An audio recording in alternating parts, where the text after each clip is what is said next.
adelante.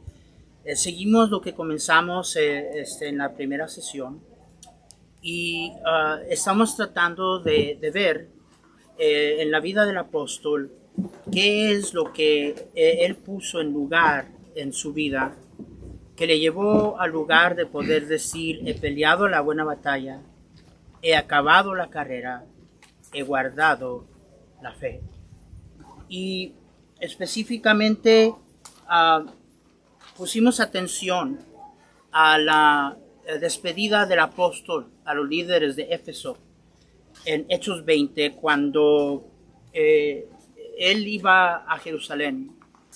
Y bueno, vuelvo a repetir, él testificó que por todos lados y en todas las ciudades el Espíritu Santo decía que lo que le esperaba allí era persecución y cárcel. Y de nuevo, si a mí alguien me advierte de algo así, yo no llego, yo no voy. Pero inmediatamente después de eso dice: pero de ninguna cosa hago caso, ni estimo preciosa mi vida para mí mismo, con tal que acabe mi carrera con gozo, y el ministerio que recibí del Señor Jesús, para dar testimonio del Evangelio de la gracia de Dios. Y es allí donde comenzamos y vamos a terminar esa sección y luego entrar a la próxima sección. Vamos a orar. Padre mío, no cabe duda en mi mente que tú deseas bendecirnos y hablarnos. No tengo duda de eso. Señor, une tu deseo con el nuestro, que tu palabra y el Espíritu de Dios encuentre corazones sensibles, dóciles. Danos discernimiento espiritual. Abre nuestros ojos para ver las maravillas de tu ley. Señor, te pido que en todo tú seas exaltado, magnificado. Es un increíble honor dirigirme a siervos de Dios. Hazme una ayuda, Señor. Eso es todo lo que deseo. Hazme una bendición. En el nombre de Jesús. Amén. Bien. No voy a dar todo un repaso de lo que ya cubrimos. Suficiente en nosotros recordar que de una manera muy específica el apóstol Pablo habló de su carrera y habló del ministerio que recibió del Señor.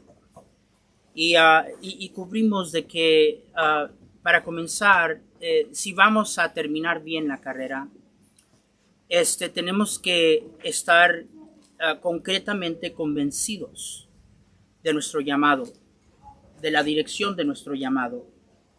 Y luego terminamos con el último punto, de que a pesar de que Dios no ha llamado a todos a lo mismo, sí hay una cosa que es verdad de cada uno de nosotros que Dios ha llamado, y eso es que Dios nos ha llamado a todos a dar testimonio del Evangelio de la gracia de Jesucristo. Misionero, pastor, evangelista, y sencillamente déjeme decir cristiano. Dios nos ha llamado a dar testimonio del Evangelio de la gracia de Jesucristo. Y eso es lo último que el apóstol dice, ¿verdad? Que él quería terminar su carrera con gozo y el ministerio que recibió del Señor Jesús para dar testimonio de la gracia, del Evangelio de la gracia de Dios. Y entonces vimos que estar envuelto en el llamado, y ese llamado todos lo tenemos, merita necesariamente que estemos ocupados en este llamado. Vimos que es lo elemental de un discípulo. Jesús dijo: venid en pos de mí y yo os haré pescadores de hombres. Y voy a elaborar un poquito más en relación a eso, pero es bien sencillo. Yo sigo a Jesús, Él me va a hacer a mí un pescador de hombres. No estoy pescando, no estoy siguiendo, o sabrá a quién estoy siguiendo.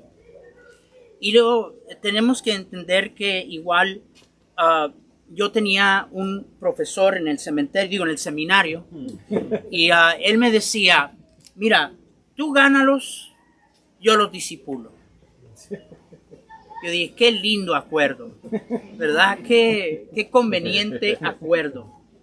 Hermanos, déjenme decirles que el asunto de testificar, de hablarle a otras personas de Jesucristo, es la obligación de cada creyente. Y no tiene nada que ver con un llamado, porque el don de evangelista es muy aparte de la responsabilidad que cada uno de nosotros tenemos de dar testimonio del evangelio de Jesucristo. Pablo dijo, ay de mí si no predico el evangelio. Y es menester que comprendamos que una vez más hay tantas cosas que a uno quisieron meterle en la escuela y yo a veces preguntaba en medio de eso, bueno, ¿y Dios dónde está en todo esto? ¿Y el poder de Dios dónde está en todo esto? ¿Verdad? Más el evangelio sigue siendo el poder de Dios para salvación. Oír el testimonio de hermano Allen, tremendo, hermanos. Ese es el poder del evangelio. Y no ha cambiado. Dr. Bob Jones Sr. decía, the gospel works, work it. El evangelio tiene poder, funciona, trabájalo.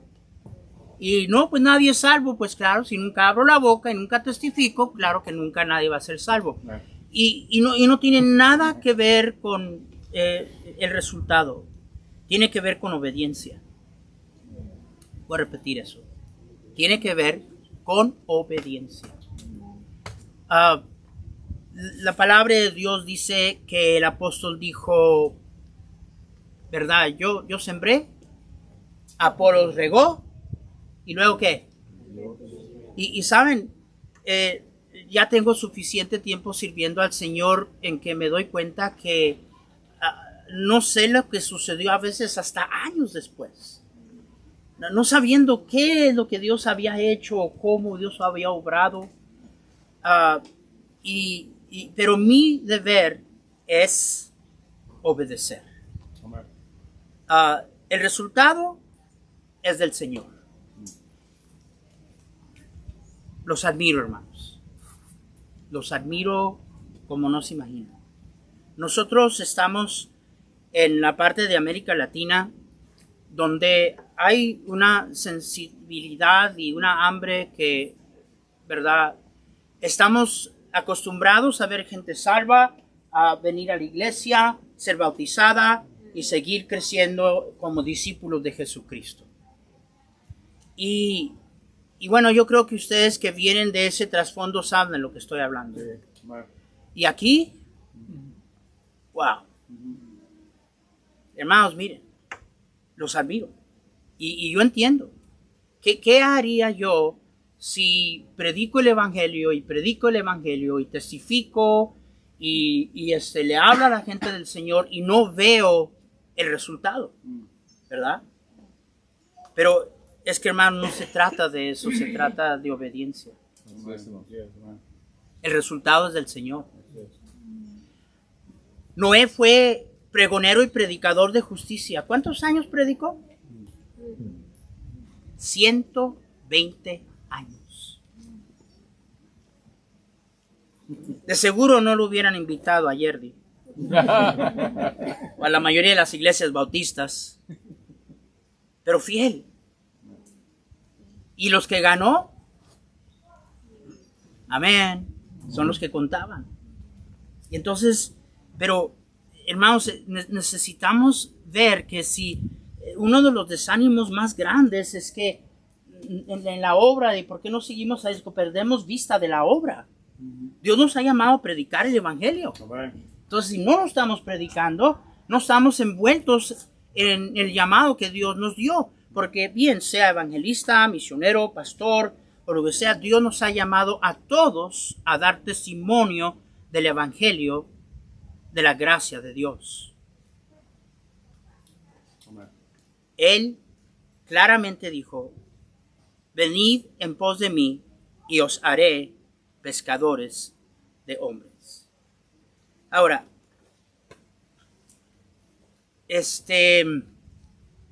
cada año nosotros tenemos una escuela de pastores y ya por algunos años hemos estado tratando de reconocer a siervos de Dios que tienen largos años sirviendo al Señor. Establecimos un criterio de no reconocer a nadie que no tuviera cuando a lo mínimo 30 años en el ministerio. Y escogemos a un siervo de Dios, lo tratamos bien, lo honramos, le damos un reconocimiento. Y la última vez creo que fue un pastor en Texas por nombre de Onofre Leal. Tenía 65 años de ser pastor de la misma iglesia. Y yo le dije a los hermanos, ¿saben lo que a mí me dice que este siervo es un siervo de Dios? Que después de 65 años de pastorear, todavía sonríe. Recuerden, Pablo no solamente quería terminar la carrera, quería terminarla con gozo. Y todo lo que comparte con nosotros, una vez más, era con fin de terminar la carrera. Ahora, yo le digo a los seminaristas, lo menos que un siervo de Dios debe de ser, digo ya lo mínimo, es un buen cristiano. Creo que hemos perdido, algo nos sucede cuando viene el reverendo, el doctorado, la maestría.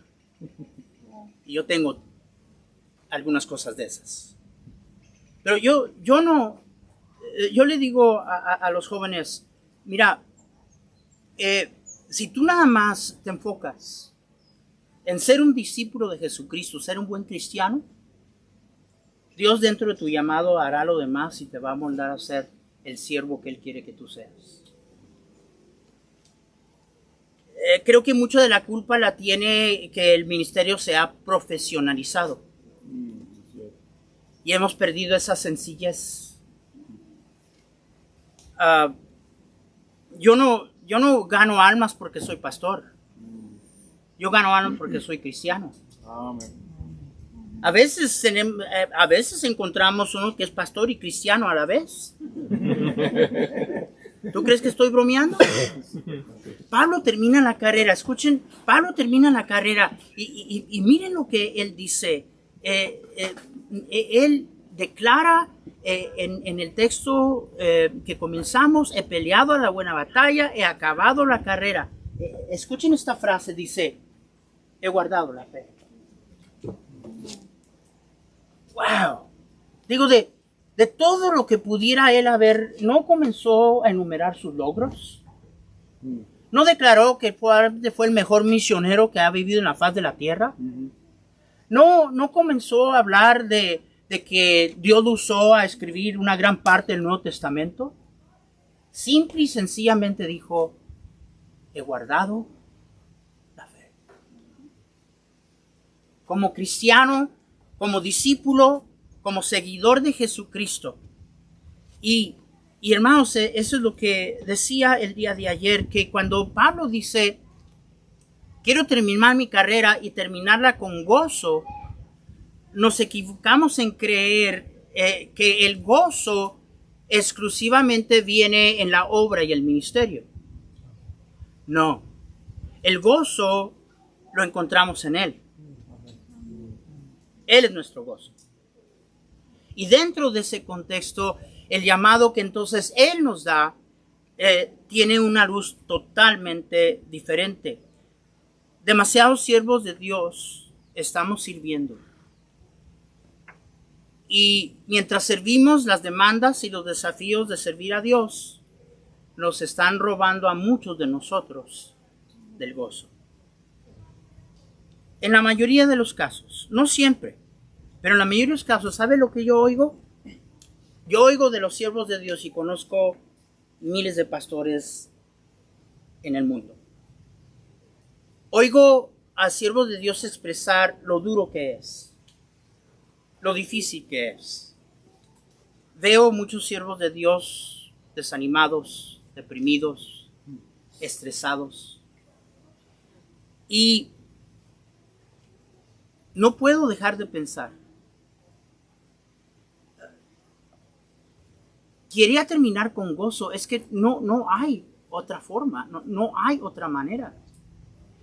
Seguir a Jesús y ser discípulo de Jesús y tener la relación íntima que debemos de tener con Él, hermanos, va a resultar en una vida llena de gozo. Bueno, algún día. Hermanos, la verdad es que no podemos mantenernos por mucho tiempo en un lugar o en un estado que no disfrutamos o que nos incomoda. Corriendo la carrera sin gozo nos puede tener ocupados por un tiempo, pero sin ánimo, sin alegría, sin efectividad. Y los síntomas que a veces veo, hermanos, es que estamos ocupados en la obra y nos hemos olvidado del Dios de la obra. Amén. Estamos desconectados del Dios de la obra. Voy a ser cuidadoso en lo que voy a decir, pero no exagero. En algunos casos hemos vuelto el ministerio un ídolo.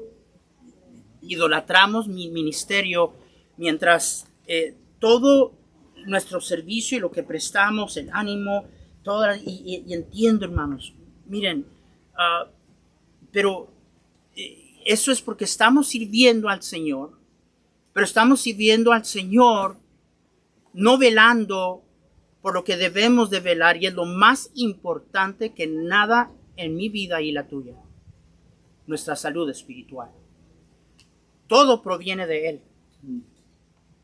Todo proviene de Él. Bien, hemos pasado un tiempo tremendo aquí.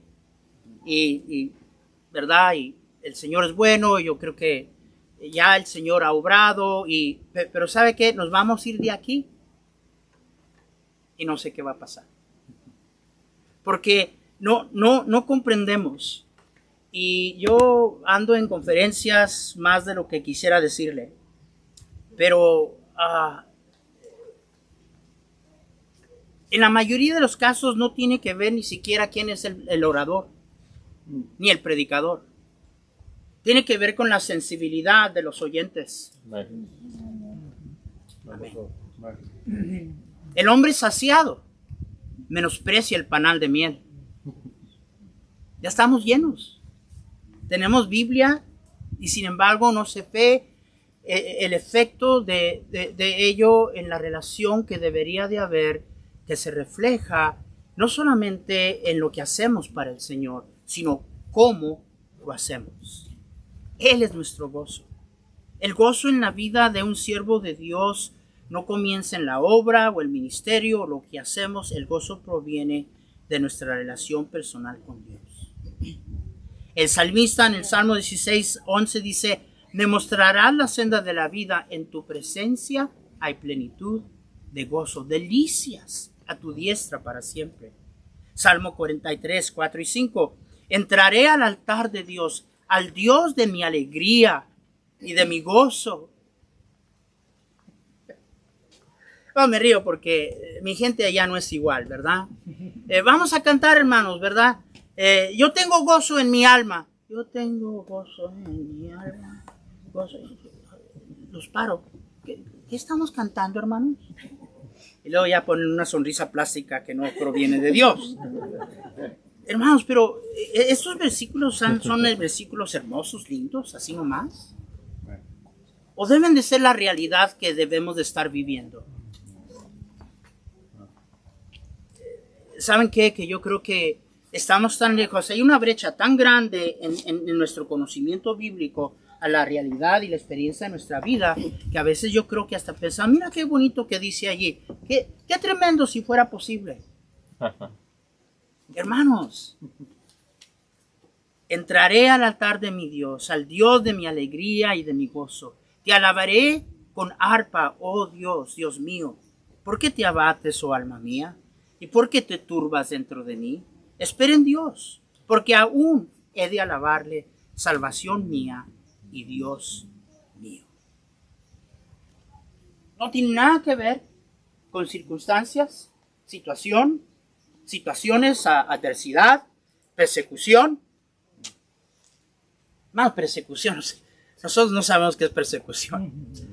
Alguien nos rechaza un folleto y ya queremos que nos pongan en Hebreos 11 en el Museo de la Fe. Hermanos, tuve en Egipto el doctor Botros Faltaus, que es el presidente de la Misión Bautista Alejandría. Esos hermanos arriesgan su vida llegando al templo. Su vida. Y en mi país la gente cree que le hacen un favor porque llegaron. Hermanos,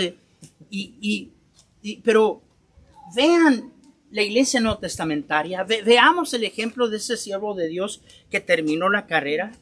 La terminó con gozo porque ¿acaso él no enfrentó lo que tú y yo estamos enfrentando? Hermanos, es precisamente porque él había encontrado a Jesús rumbo a Damasco y el amor que él tenía, vamos a ver eso en un ratito, que no tenía nada que ver con lo que viniera en su vida. Él terminó su carrera. Lo meten en el calabozo. Y Hechos 16:24 dice, el cual recibido este mandato los metió en el calabozo de más adentro y les aseguró los pies en el cepo, pero a media noche, orando Pablo y Silas, cantaban himnos a Dios.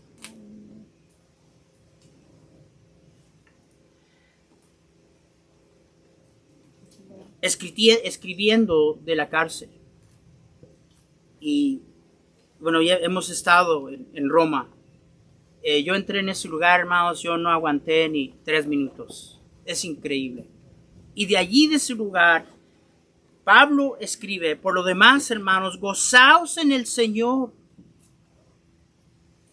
Filipenses 4:4 otra vez dice, regocijaos en el Señor siempre. Otra vez digo, regocijaos.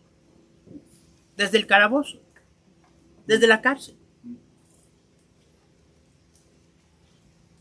Puede alguien decir, pues eso es lo que viene con el territorio del ministerio. Y bueno, sí, eso y tanto más. Pero a lo que me refiero es que, hermanos, no hay nada que él enfrentó que lo paró en la carrera. Y no solamente la terminó con gozo, porque entendemos, creo que mejor, sus palabras cuando dice, yo sé en quién he creído. Yo sé en quién he creído.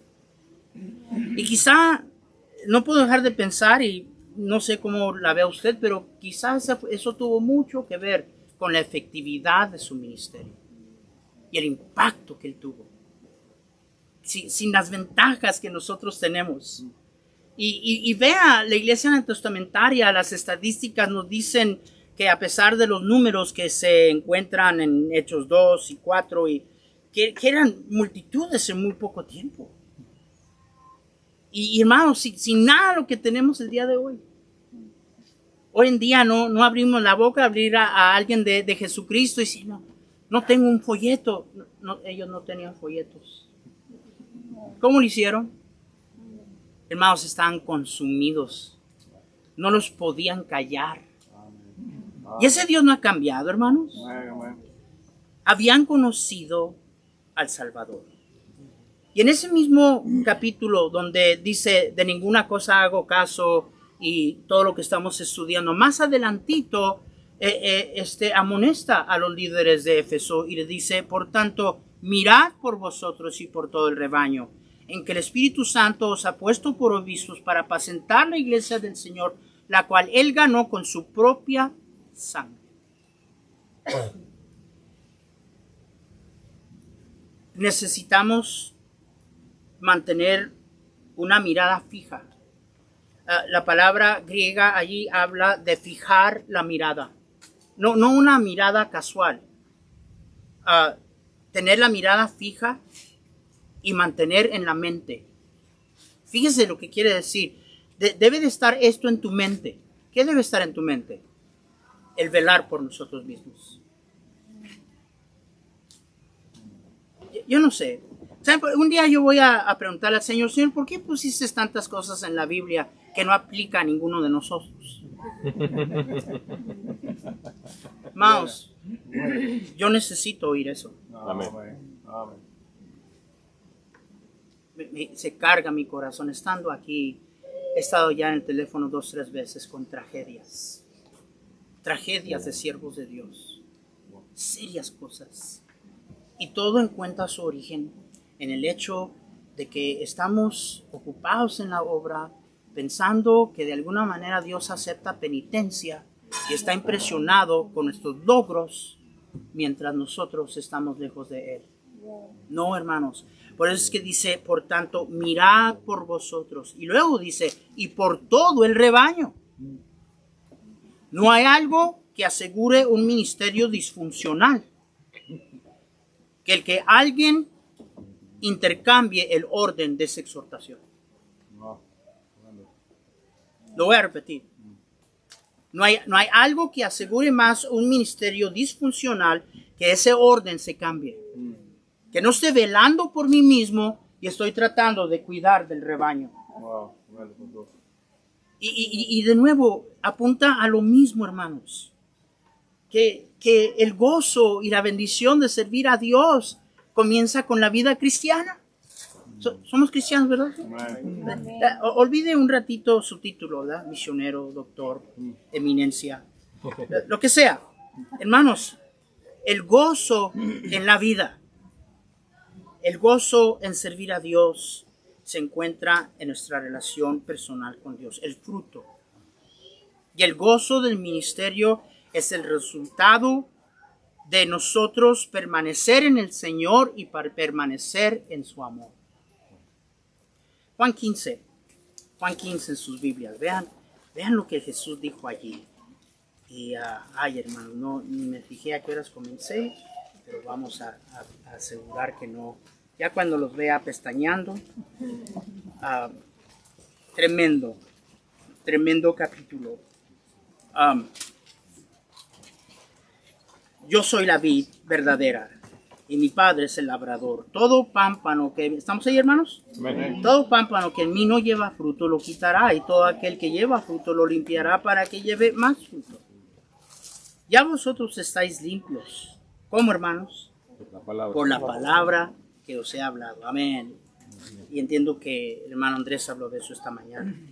Permaneced en mí y yo en vosotros. Como el pámpano no puede llevar fruto por sí mismo si no permanece en la vid, así tampoco vosotros si no permanecéis en mí. Yo soy la vid, vosotros los pámpanos. El que permanece en mí y yo en él, este lleva mucho fruto. Y una vez más, vuelve a aclararlo para que entendamos, porque separados de mí, ¿cuánto podemos hacer? Nada. Me pregunta el pastor, ¿qué quiere decir en el griego la palabra nada? Nothing. Zero. Nada. Yo no creo que estamos convencidos de eso. Y creo que no estamos convencidos de eso es porque muchos de nosotros vivimos bajo una idea de que, mira, Señor, yo aquí las cosas medio las tengo en orden, nomás necesito que me des una manita. O sea, ¿necesito la ayuda de Dios? No necesito su ayuda. Yo no puedo hacer nada apartado de Él. Si yo entendiera eso. Pero mire lo que dice allí, que la única manera que esto va a ser una realidad de nuestra vida es permanecer en Él. Y vuelvo a repetir que la vida espiritual saludable va a dar fruto. Sí. No es un requisito. No, nosotros tenemos una hoja, pudiéramos decir un tipo contrato para todos los empleados de nuestra iglesia. Tenemos como 22 empleados y tienen que firmarlo. Hay cosas que se esperan en liderazgo y verdad, pero eso no tiene nada que ver con esto. Y me incomoda que a veces personas atacan todo ese asunto de testificar y ganar almas y dicen, no, es que quieren obligar a la gente, se lo quieren imponer, los quieren forzar. en primer lugar, tú no puedes forzar a nadie. Tú no puedes obligar a nadie a hacer nada. Más bien, bíblicamente es el resultado directo de estar conectado a la raíz. Léelo. Y luego, hablando de discipulado, 8. En esto es glorificado mi Padre, en que llevéis ¿cuánto fruto? Mucho fruto, y seáis así mis, ¿qué? Mis discípulos. Pero encontramos que permanecer en la vid y permanecer en él tiene todo que ver con nuestro compromiso, nuestra relación personal con Dios, de una manera muy específica, nuestro compromiso a su palabra. Versículo 7. Si permanecéis en mí y mis palabras permanecen en vosotros, pedid lo que queréis y os será hecho. Ya leímos el 8, seguimos al 9. Como el Padre me ha amado, así también yo os he amado. Y luego, ¿cómo dice? ¿Permaneced en qué? En mi amor. Si guardareis mis mandamientos, permaneceréis en mi amor. Así como yo he guardado los mandamientos de mi Padre y permanezco en amor. Entonces encontramos aquí, hermanos, que el permanecer en Él a través de su palabra es permanecer en su amor. Y el amor cambia todas las cosas. Más adelante dice, estas cosas os he escrito para que vuestro gozo sea cumplido. Juan, en la primera epístola, dijo, lo que hemos visto, lo que hemos oído, lo que hemos palpado con nuestras manos tocando al ver, eso os testificamos. Y Juan otra vez vuelve a decir, para que vuestro gozo sea cumplido. Y el amor, hermanos, cambia todas las cosas. Mencionamos el día de ayer ese pequeño libro antes de Apocalipsis que tiene como su tema la apostasía. Al terminar de exponer a los apóstatas sus características, ahora le habla a los fieles. Y en el versículo 20, Judas dice, pero vosotros, amados, edificando sobre vuestra santísima fe, orando en el Espíritu Santo, escuchen, conservaos en el amor de Dios.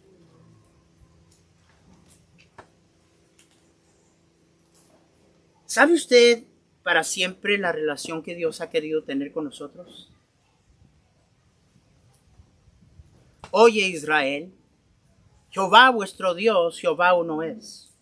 Amarás al Señor tu Dios.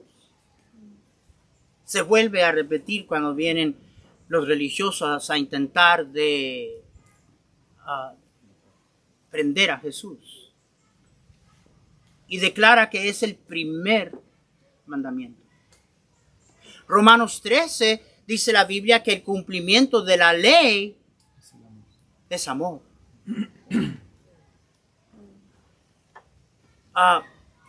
Hermanos, es que para siempre la relación que Dios ha deseado tener con usted y conmigo es una relación de amor. Pero eso está conectado con permanecer en Él. Y vemos aquí que esto es a través de su palabra. No puedo dejar de pensar que el amor gobierna tantas cosas de tus acciones hacia el objeto de tu amor. Yo amo a esa morenita que está allá. Ahora, si yo digo que yo la amo y yo no disfruto estar con ella, entonces algo no está bien. ¿Me están entendiendo? Todo cambia. Y yo digo eso porque nosotros, hermanos, tenemos nuestro retiro de parejas ahora en octubre y no falta algunos hermanos que hasta miedo les da que van a estar solos con sus esposas. Nomás ella y yo, sí. Solitos, yo y ella, sí. ¿Y qué vamos a hacer allá 3 días? Usa tu imaginación, papá. Y ya es que ya hay algo que no está allí. Mi amor deshace límites. Imagínense, nosotros tenemos 44 años de casados y no dije existiendo, dije de casados. Y que alguien dijera, pastor, 44 años, a ver, dígame, ¿y cómo fue eso? Y enfrente de ella que yo diga, pues no me quedaba otra. Lo apreciaría, ¿verdad? Claro que no. ¿Qué nos hace pensar que Dios está impresionado con la obra habitual de todo lo que hacemos, apartados de su amor?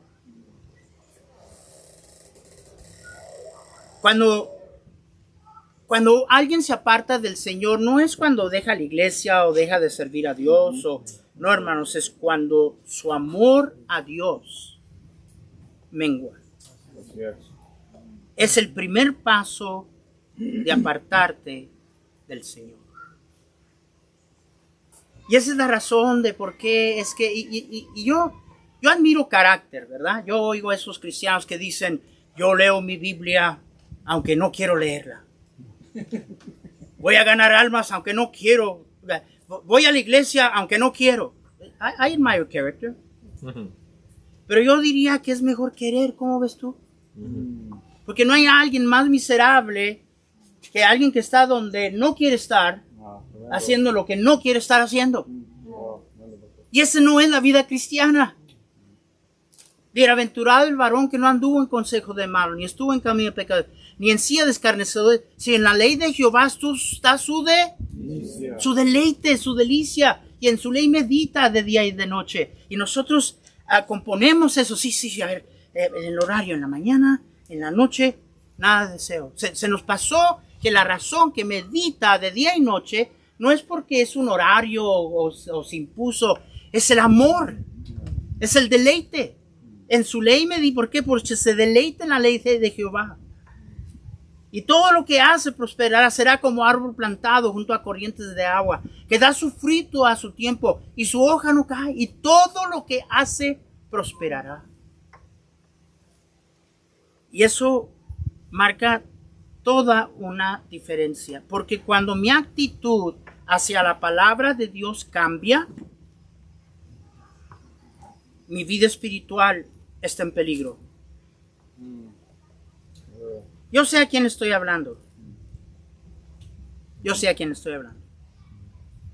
Y sé suficiente y conozco bastantes siervos de Dios que me he enfrentado en situaciones donde hay siervos de Dios sirviendo por años, que tienen semanas de ni siquiera abrir la Biblia, aparte de que están preparando un estudio.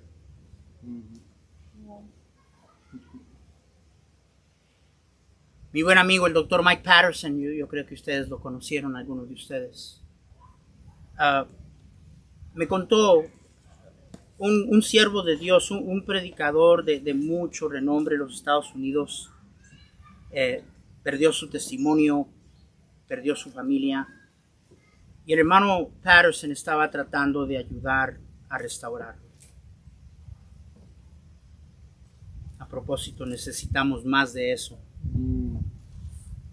Y me dijo, hermano Ezequiel, ¿sabes lo que ese hombre me dijo? Un predicador increíble. Después de 2 meses de trabajar con él, dijo, por primera vez en años, estoy leyendo la Biblia para mí mismo. Wow. Más nosotros podemos correr ese peligro. Perdóneme, me asusta lo que dice la Escritura. Hebreos 4, versículo 1. Temamos pues, y veamos cómo comienza aquí la exhortación. Temamos pues, no sea que permaneciendo aún la promesa de entrar en reposo, algunos de vosotros parezca no haberlo alcanzado. Porque también a nosotros se nos ha anunciado la buena nueva como a ellos. Pero no les aprovechó oír, ¿qué, hermanos? La palabra. Wow. Oyeron la palabra y no les aprovechó. Wow.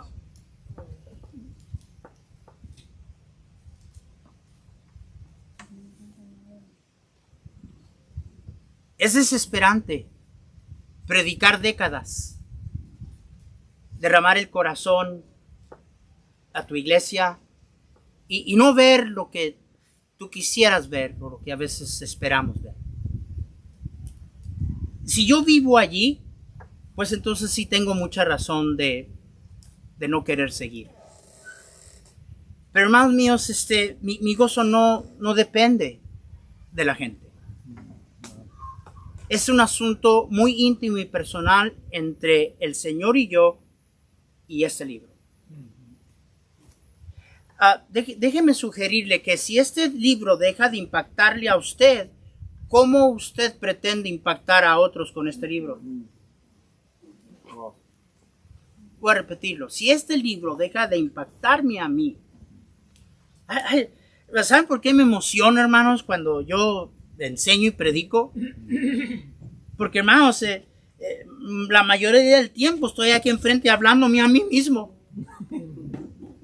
Hermanos, la palabra de Dios es viva y eficaz, es poderosa y termina su obra a lo que tiene propósito si nosotros mantenemos el cuidado de no caer en los peligros en que muchos hijos de Dios y siervos de Dios se han acomodado.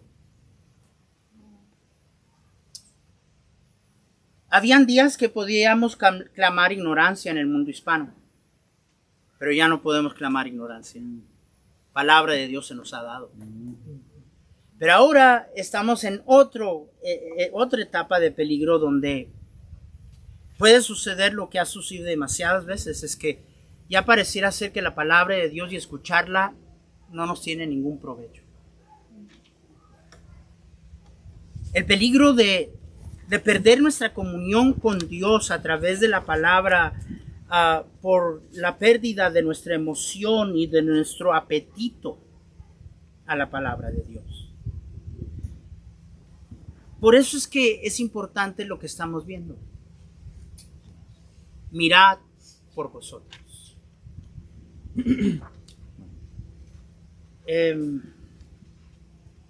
Primera de Pedro. Y quizá aquí vamos a terminar por esta noche. Pero mire lo que dice allí la palabra de Dios. A saber, 22, capítulo 1. Habiendo purificado vuestras almas por la obediencia a la verdad, mediante el Espíritu, para el amor fraternal, no fingido, porque amor se puede fingir. Amaos unos a los otros entrañablemente de corazón puro, siendo renacidos, no de simiente corruptible, sino de incorruptible, por la palabra de Dios, que vive y permanece para siempre, porque toda carne es como hierba y toda gloria del hombre como flor de la hierba se seca, la flor se cae, mas la palabra del Señor permanece para siempre. Y esta es la palabra que por el Evangelio os ha sido anunciada. Versículo 1, capítulo 2. Desechando pues, wow, tenemos que conectar eso. Llega a, siendo que esto es verdad, gloria a Dios por la palabra de Dios. Yo no sé, quizá tendrá algo que ver con el hecho de que es mi primera experiencia con el Señor. Cuando yo vivía en la perdición, alcohólico, drogadicto, pero muy religioso, quien viniera a darme cualquier literatura que no fuera de la iglesia de Roma, la rompía, maldecía, los insultaba.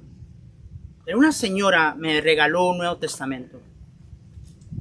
Y vaya que el valor de un testimonio, que esa señora mostró tanto a Jesús que yo me sentí mal hacerle eso a ella. Yo dije, yo no le puedo hacer eso a esa señora. She's so kind and so sweet with me. I said, I can't do that to her. Y lo tomé y yo no tenía ninguna intención de abrirlo. Le dije gracias, lo metí en el ropero.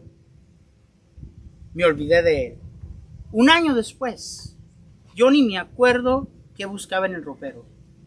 Lo encontré. Yo ya tenía mi plan para la noche, ya era la noche, toda la perdición en la que vivía. Pero agarré el libro, me senté en la orilla de mi cama y lo abrí. Y como el capítulo 5 de Mateo, porque era el Nuevo Testamento, me recuerdo haber dicho en mi corazón, este libro habla de Jesús. Y seguía repitiendo, este libro habla de Jesús. Leí el Nuevo Testamento entero esa noche.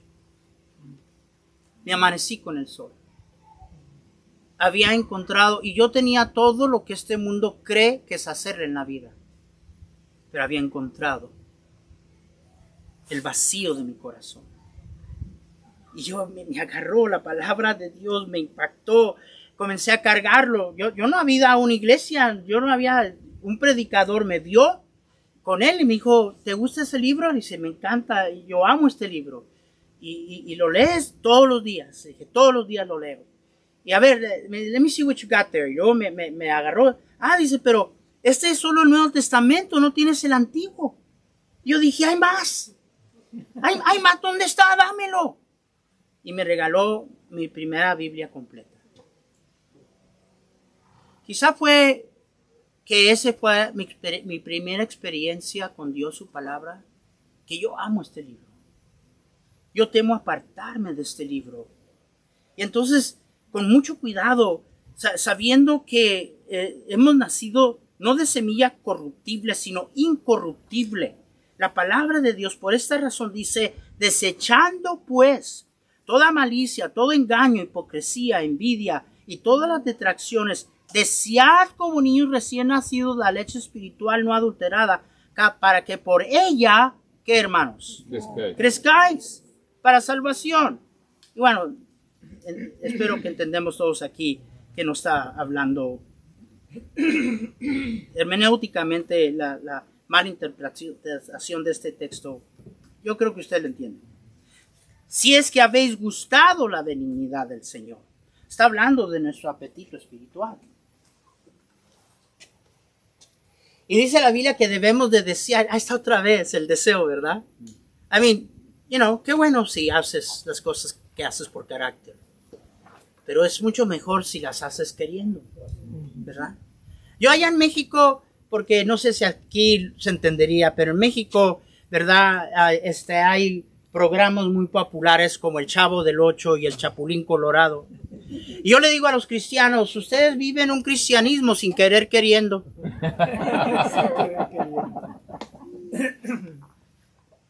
Está hablando de deseo. Y que debemos no solamente de desear la leche espiritual, sino desearla como niños recién nacidos. Nuestro apetito espiritual. Y, hermanos, miren, a mí me encanta la leche. Yo desde chamaco, yo llegaba sudando, deporte, lo que sea, yo no agarraba coca, yo no agarraba agua fría, agarraba el galón de leche. Éramos 8 en la familia. Yo hasta la fecha no sé cómo mi papá pudo con nosotros. 8. Compraba 4 galones, ¿verdad? Y eso a ver si duraba 2 días. Y luego llegaba, ¿quién se tomó ya el galón de leche? Y yo me escondía, ¿verdad? Hasta la fecha me gusta la leche. El doctor dice que ya no debo tomarla, pero los doctores no siempre tienen razón. Pero un día llegué y estaba sudado y cansado, ¿verdad? Y agarré el galón y lo agarré del refri y me eché y estaba amargada. Y yo, así como las caras que veo cuando estoy enseñando, más o menos así. La pregunta es, ¿qué amarga la leche? ¿Qué es lo que afecta a nuestro apetito espiritual? Una vez más, les estoy hablando como cristianos, no como líderes, no como misioneros, pastores, no. ¿Qué amarga la leche? Bueno, ahí está. Es bien claro. Todo aquello lo que debemos de desechar. Y la lista aquí no es exclusiva o inclusiva. Porque en general, hermanos, es el pecado. Es el pecado en mi vida que afecta mi apetito espiritual. Ahora aquí, de una manera específica, dice, desechando pues toda malicia. Hermano, les está hablando a cristianos. ¿Los cristianos tienen malicia? No, en España no, claro. ¿Verdad? Malicia es más que hacer el mal. Malicia es el deseo y aún hasta la planificación de hacerle a alguien un mal. Díganme que no encontramos eso en las iglesias. Claro que no, nunca se ve eso en el ministerio. Ay, Señor. Todo engaño, toda hipocresía, envidia y todas las detracciones, eso está hablando de, incluyendo el yo usar mi boca para calumniar, para destruir a alguien. Mire, déjeme de una manera sencilla decir qué es lo que nos roba el apetito de la palabra de Dios. Y ese es el no responder a actuar a sus verdades, sus consejos y seguir tolerando pecado en nuestras vidas.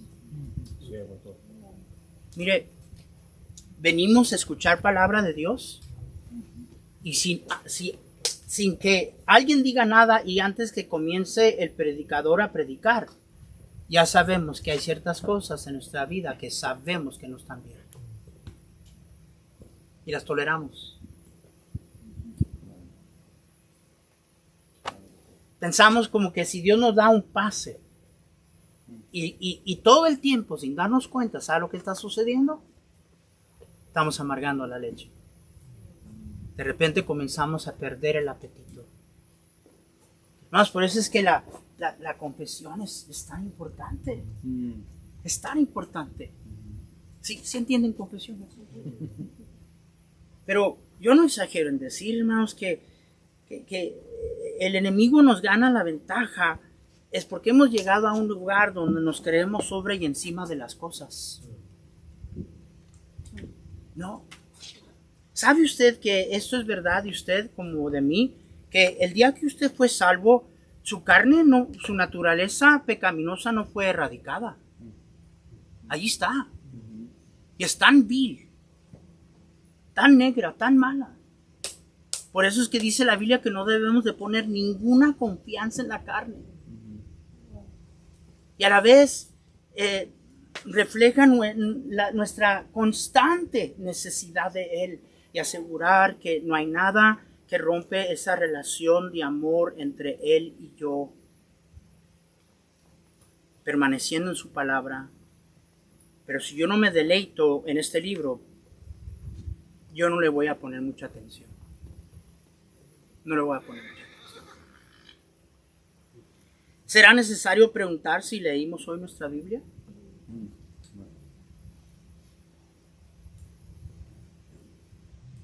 Y bien, pudiera usted decir, pastor, son cosas elementales, creo que tenemos que regresar a lo elemental. Yo estaba en un concilio de ordenación hace años que yo no me gusta participar ya. Pobres muchachos se juntan los reverendos a avergonzar al pobre muchacho, ¿verdad? Y yo creo que a veces el comité de ordenación hacen preguntas para ver si ellos tienen las respuestas que no pueden descubrir, yo no sé. Pero ya el último que fui, un joven graduado de Talbot Theological Seminary con honores en los idiomas originales, Y lo mismo, muchas preguntas que para mí no. Y por fin, un pastor le hace esta pregunta, le dice, hijo, desde que eres cristiano, ¿cuántas veces has leído la Biblia desde Génesis a Apocalipsis? Dijo, para entrar al ministerio. Y yo digo, por fin, alguien hizo una pregunta que vale la pena. Y todos estamos esperando. Graduado con honores. Y dijo, bueno, he estudiado intensivamente, he hecho exegesis en tales libros y esto y lo demás, pero así, toda, sí, toda. No puedo decir que la he leído toda una vez. Eso es lo que están sacando en nuestros seminarios. Y no soy en contra de preparación, hermanos. Tenemos que tener buena preparación. Pero, hermano, lo más importante es nuestra relación personal con el Señor. Él es nuestro gozo. Y si Él es nuestro gozo, entonces el llamado que Él nos ha dado, porque es nuestro gozo, nuestra fortaleza, nuestro guía, y todo está rodeado alrededor de esa una cosa, de permanecer en su amor. Dijo, si permaneces en mí, mis palabras permanecen en ti, esa es la manera que vas a mantenerte en tu amor. Pero un momentito. Dijo, si permanecéis y obedeces. Entonces no es suficiente nada más tenerlo aquí, es vivirlo. El poder de este libro está en vivirlo. Yo nunca voy a descubrir su poder hasta que no comienzo a vivirlo. Y sí, hermanos, Dios es grande. Amén. Dios es bueno. Entonces vamos a seguir aquí mañana en ese asunto de la relación con Dios, ¿verdad? Porque una vez más quiero que se vaya de aquí con este pensamiento que vamos a terminar mañana. La relación que Dios para siempre ha querido tener con usted es una relación de amor.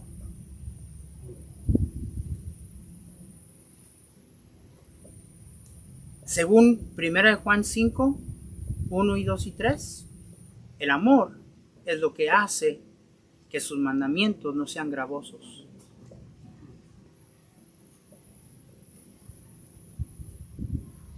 El amor todo lo cambia. Padre mío, gracias. Tu amor hacia nosotros es incomprensible, mi Dios. No lo entiendo. Pero cómo damos gracias por la grandeza de tu amor a gente difícil de amar. Oh mi Dios, gracias. Tu amor merece respuesta. Y bien tu palabra dice, te amamos porque tú nos amaste primero. Sigue obrando en nosotros y en nuestro corazón. Ayúdanos en estos días a hacer una revisión muy cuidadosa de nuestro corazón, de nuestra relación personal contigo. De allí proviene todo. Y seguramente el ser fiel en tu carrera y terminar tu carrera con gozo. Te lo pedimos en el nombre de Jesús. Amén. Amén.